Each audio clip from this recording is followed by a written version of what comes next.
By the time the fake cop attempted to handcuff my 17-year-old daughter on the front porch, the blue security light bar clearly meant for an HOA patrol was still crudely duct-taped to the roof of his Kia. "Ma'am, you're under arrest for trespassing on common property," the man declared, his voice cracking noticeably on the word arrest. His tactical vest hung loosely around his midsection, as if it had been retired 5 years earlier, but never removed from the mailing list. Lily stood there in an oversized flannel shirt and fuzzy socks, staring down at the cheap plastic handcuffs in disbelief. "This is my dad's cabin," she said slowly. "I live here more than you do." Behind the so-called officer, 2 more self-appointed enforcers lingered on the gravel drive, arms crossed, attempting to appear intimidating in their matching Pinterest Lake HOA security baseball caps. From inside the cabin, a chair scraped against the floor. I opened the door,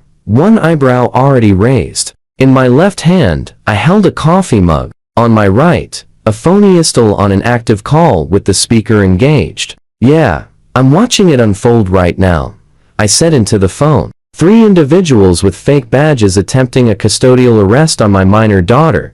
On speaker, a calm voice responded, "Understood. Chief units are 10 minutes out. Maintain visual. Do not engage unless necessary."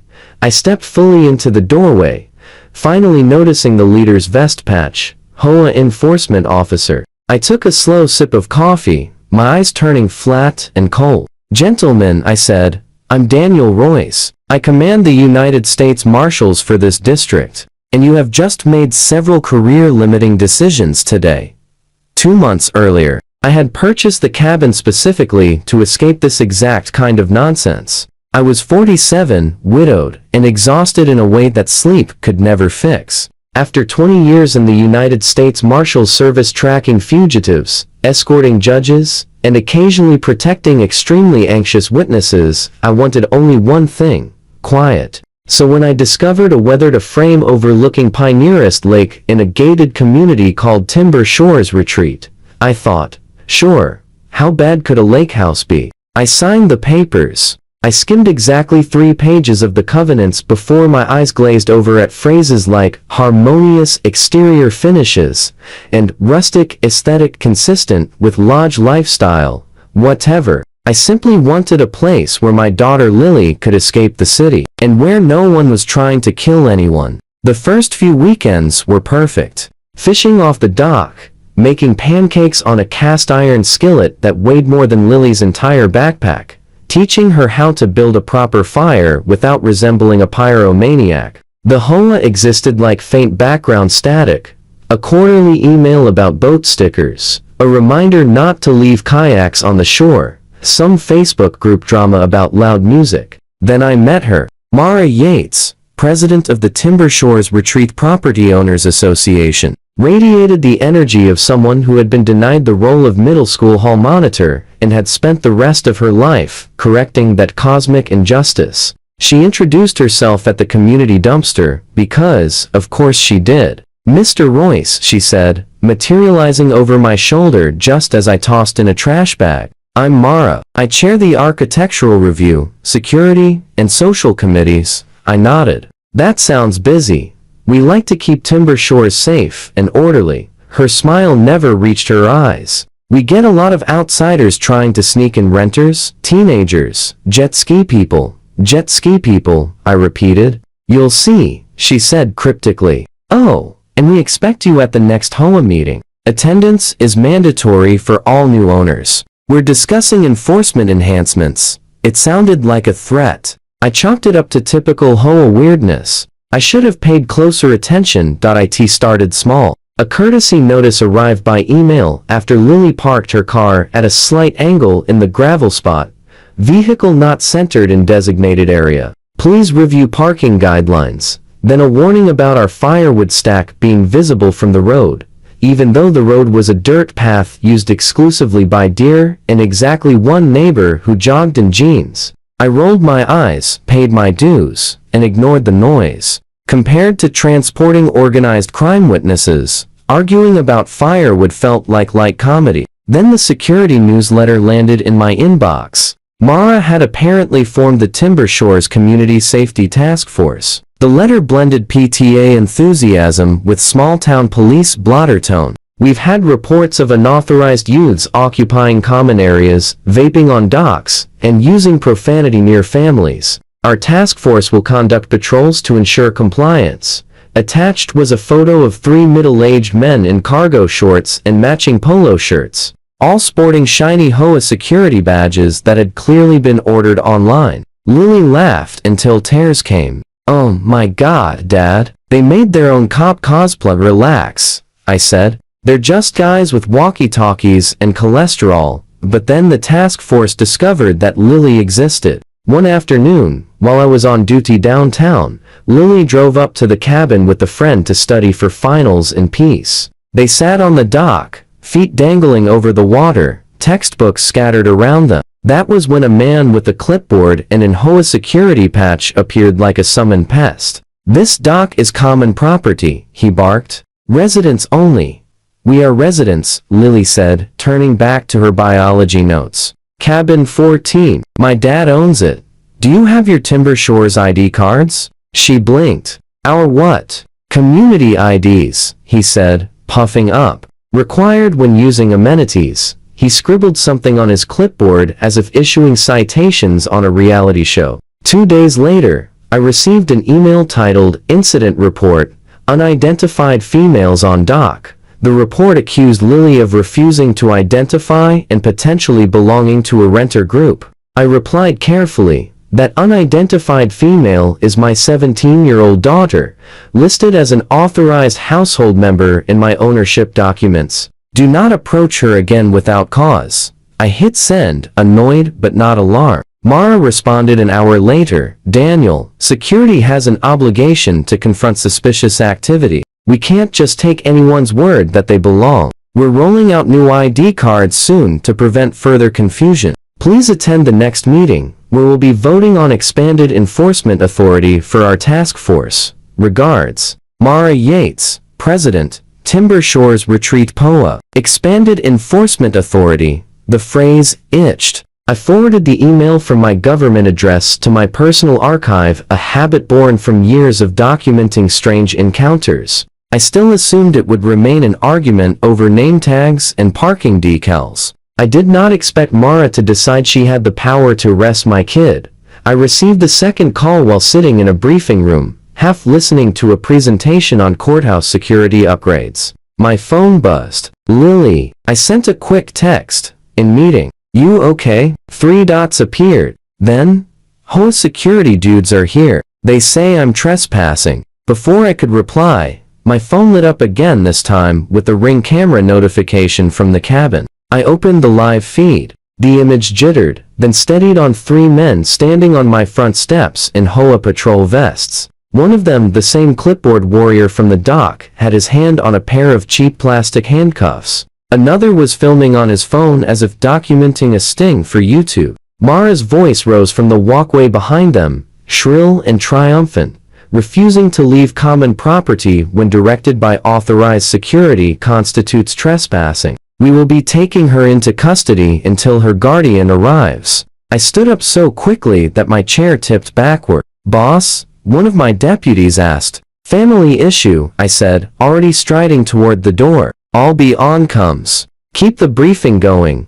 I stepped into the hallway, thumb stabbing a speed dial contact. The call connected on the second ring. "Operations. It's Royce. I've got 3 idiots in fake cop gear attempting a custodial arrest on my minor daughter at my property in the Timber Shores Lake community. They're claiming HOA authority."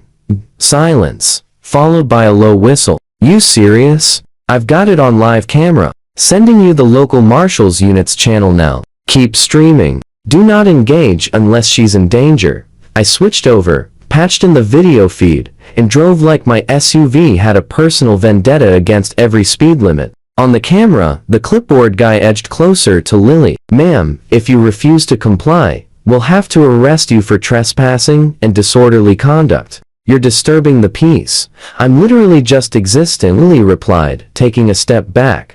"You cannot arrest me. You're HOA security." "We have new enforcement authority," he insisted, his voice wavering. "We voted on it at last night's meeting. That's not how laws work, she said. Mara finally stepped into frame, her expression radiant with vindication. Lily, dear, she cooed. This is for your own good. Until your father agrees to pick up your ID cards and review our minor guest policies, you are not permitted on Timber Shores common property unsupervised. You're being non-compliant, and custody is the next step. The clipboard guy, emboldened, added his weight to the threat.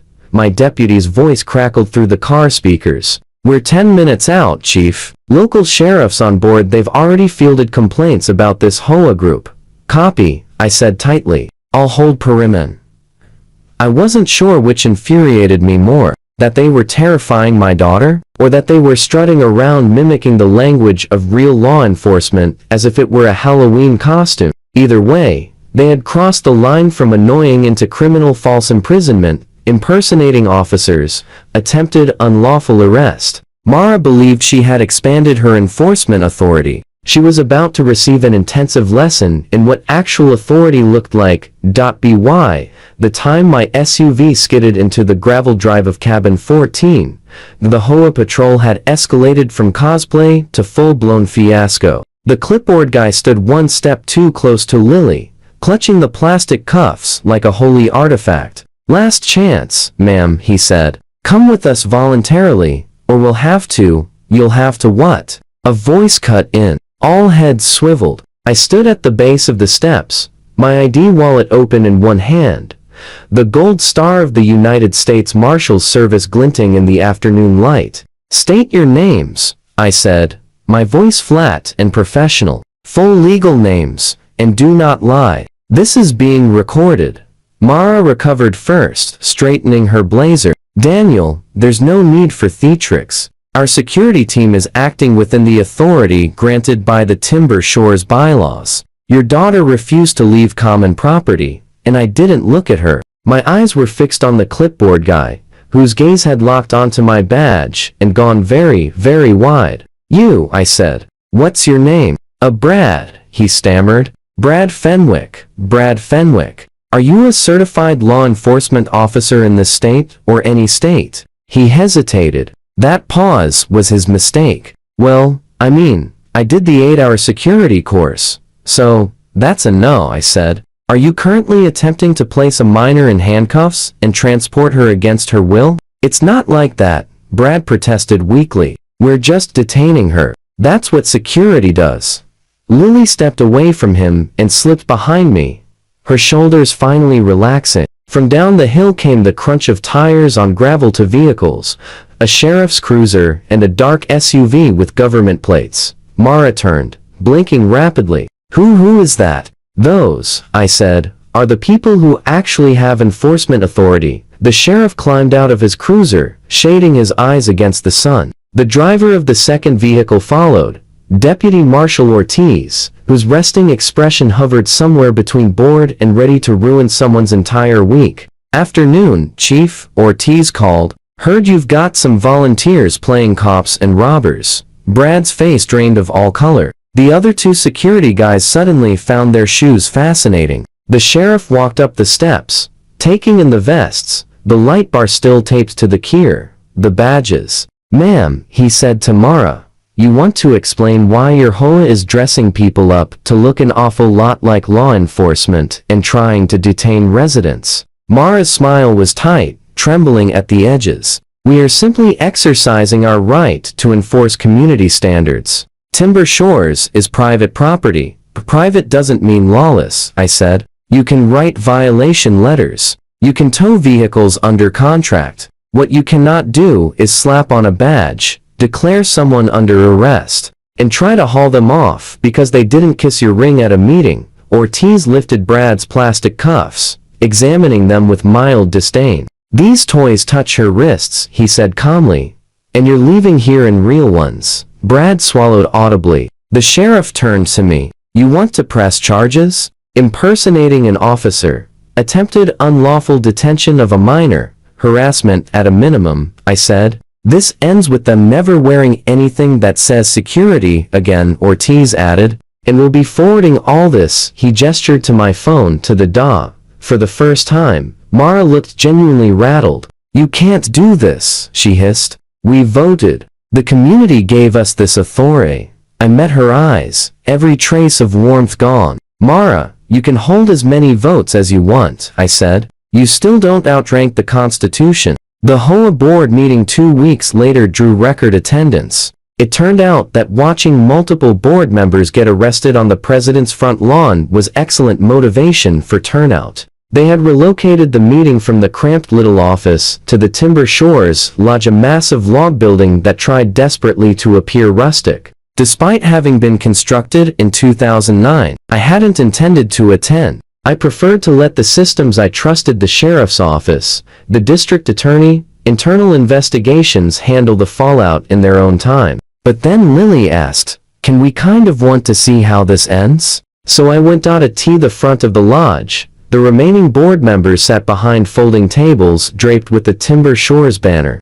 Mara was not among them. Instead, she sat in the audience a few rows back, her posture rigid as rebar. A nervous man with a receding hairline cleared his throat into the microphone. "Call to order," he said. "I'm David Chen, acting president. We, have several items on the agenda, but clearly everyone is here for item 1, Security Committee actions."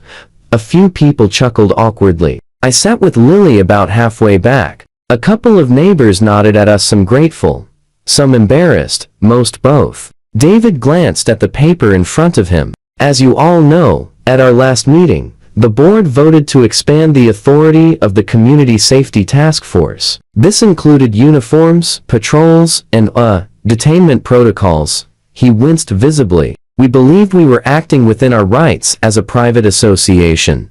"Believed?" someone called from the back. "You had them trying to arrest teenagers." David winced again, harder. "Yes, which was wrong legally and ethically. The sheriff and the district attorney have made that abundantly clear." He swallowed, then pressed on. "Effective immediately, the security committee is dissolved. All badges, vests, and equipment are to be surrendered to the management office by Friday." A ripple of whispers spread at the word surrendered. "As for Miss Yates," he continued without looking at her, "she has been removed from all officer positions pending the outcome of the criminal case and is permanently barred from serving in any enforcement capacity, now or in the future." Eerie head in the room swiveled toward Mara. Her jaw tightened. For once, she had nothing to grip, no clipboard, no authority. A hand shot up near the front, an older woman leaning on a cane. "What about the rest of us?" she demanded. "You let them act like tinfoil hat cops and terrorize our kids. What's to stop this from happening again with someone else in charge?" David looked as though he would rather crawl under the table. "We're implementing independent oversight, legal review of our covenants, annual training, and, we've asked Mr. Royce to say a few words about the difference between real law enforcement and HOA enforcement so we don't repeat these mistakes."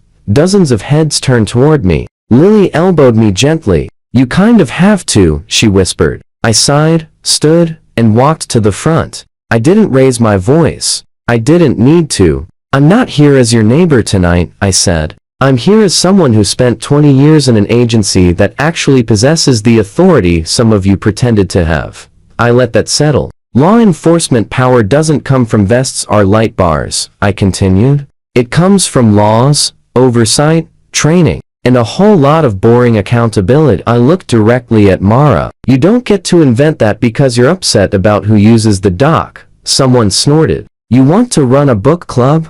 A potluck? A kayak race?" I said. "Great. You can vote on those. But the moment you start talking about taking people into custody, arresting teenagers who live here because you don't like their attitude, you've left the world of HOAs and entered the world of criminal charges."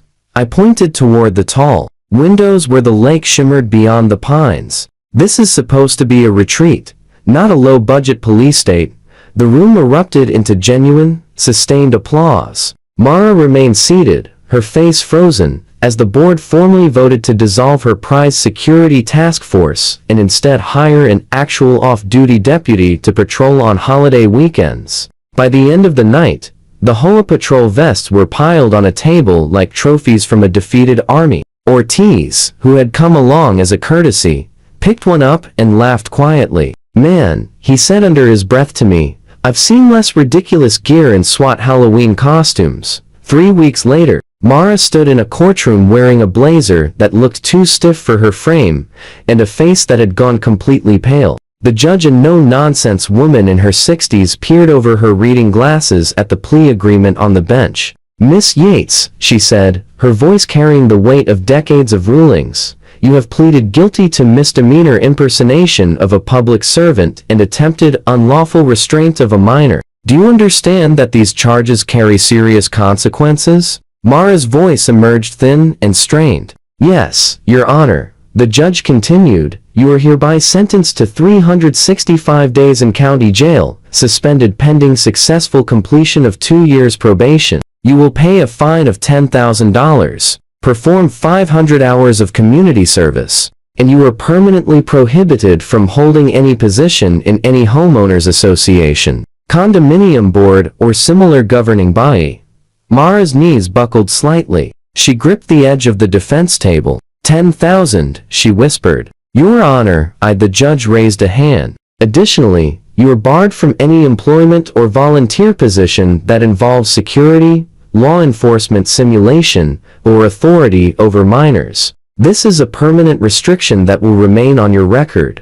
The courtroom fell silent, except for the rapid scratch of the court reporter's keys. Mara turned to glance back at the gallery, and for a single second her eyes met mine, wide, glassy, disbelieving. The woman who had tried to build an empire out of clipboards and plastic badges had finally learned what real authority looked like when it pushed back. She opened her mouth as if to protest, then closed it again, her face crumpling as the bailiff approached to discuss her probation intake.